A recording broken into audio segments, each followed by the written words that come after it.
প্রত্যেকটা হোটেলে গিয়ে গিয়ে ওরা না করতেছে বাংলাদেশে কাউকে যেন কোনো হোটেল প্রোভাইড না করে। বুঝোস না কি হয়েছে, তোরা আমাদের সব মেরে ফেলতেছ বাংলাদেশে। 1-200 লোক জয় শ্রীরাম করে বললে ঢুকিয়া আমার শাড়ি টাড়ি সব ছিঁড়ে ফেলছে, নাম সাইনবোর্ড ভাঙিয়ে ফেলছে, আমার ক্যাশের বেচা বিক্রি টাকা লুইটা নিয়ে গেছে। নিয়া বলে বাংলাদেশি কই বাংলাদেশি কই, এদের ভয়ে আমরা মেলার পিছনে বাথরুমের আউলি পালাইছিলাম। পরে রাত্রে গিয়ে হোটেলে থাকার পরে আমাদের হোটেল থাকতে দেয় নাই। 12:30 জন আমাদের সকাল হইয়া পারে আই পড়লাম।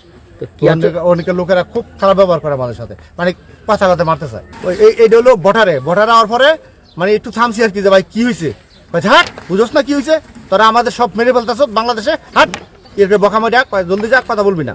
পাবলিক না, পাবলিক অটো ড্রাইভার, এই স্ট্যান্ডের ড্রাইভার পর্যন্ত যাতা ব্যবহার করে। মানে এই 40 বছর ধরে আমি ইন্ডিয়া মেলা করি, আসা যাওয়া করি, এরকম খারাপ ব্যবহার করে নাই আজ পর্যন্ত। এবার যা করলো 100 পারমিশন নিয়ে আমি গেছি সরকারিভাবে। আগরতলা কোথায় এটা হয়েছিল? এটা আগরতলা শিলডার পার্কে একটা হইতেছে, আর একটা করিমগঞ্জ টাউন ক্লাব হইতেছে, 2 জায়গায় মেলা হইতেছে।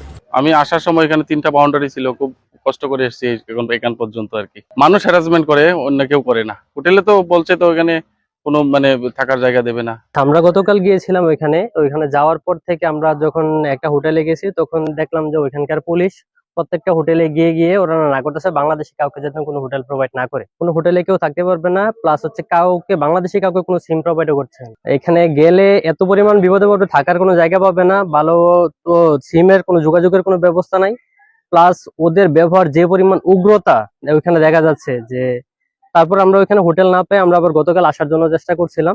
তখন গিয়ে আমরা যখন বিএসএফ এর সাথে কথা বললাম যে আমাদেরকে কোনো হোটেল প্রোভাইড করতেছে না, তখন ওনারা বলতেছে যে আপনাদের ইচ্ছা, আপনারা কিভাবে থাকবেন না থাকবেন এটা আপনাদের ব্যাপার, আমরা এই বিষয়ে আপনাদেরকে কোনো ধরনের কোনো হেল্প করতে পারবো না, আপনাদের কাছে আমরা জবাবদিহি করতে বাধ্য না।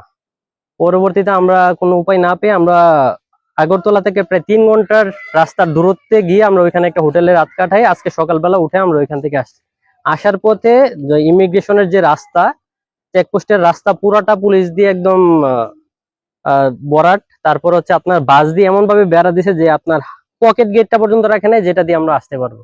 3 ফুট জায়গার মধ্যে 4টা বাস দিছে, এটার ভিতর দিয়ে আসা লাগতেছে এমন অবস্থা, কোনো যানবাহনের ব্যবস্থা নাই, হাইটা হাইটা আসা লাগতেছে এমন অবস্থা করতেছে। আমরা 3 জন কালকে বাংলাদেশ থেকে যাই ভারতে যাওয়ার পরে এরা আমাদের সাথে যেই ব্যবহার, যে উগ্র ভাবে আচরণ করলো, আমরা মানে প্রতিবেশী দেশ হিসেবে খুবই মানে হতাশ হয়েছি। আমাদেরকে কোনো হোটেলে থাকতে দেয় নাই এবং কোনো সিমও কিনতে দেয় নাই। আমরা সারাদিন ঘুরে ফিরে কোনো ব্যবস্থা না করতে পারে আমরা পরে আবার ফিরে আসার জন্য ইমিগ্রেশন পুলিশের কাছে আসি। ওনাদেরকে বললাম যে আমাদের তো হোটেল দিচ্ছে না, আপনারা আমাদেরকে পাস করে দেন। তো ওনারা বললেন 24 ঘন্টা থাকতে হবে। তো আমরা বললাম আমরা 24 ঘন্টা কিভাবে থাকবো, আমাদেরকে তো কোনো হোটেল দিচ্ছে না। তো ওনারা মানে দায়িত্ব জ্ঞানহীনতার একটা পরিচয় দিল। ওনারা বলে যে এটা আপনাদের বিষয়, আর আমরা আপনাদের কাছে জবাবদিহি করতে বাধ্য নই। মানে খুব খারাপ ভাষায় ব্যবহার করলো। আমরা আসলে প্রতিবেশী দেশ ভারত থেকে এরকম আচরণ আমরা কোনোভাবেই আশা করিনি। আমরা খুব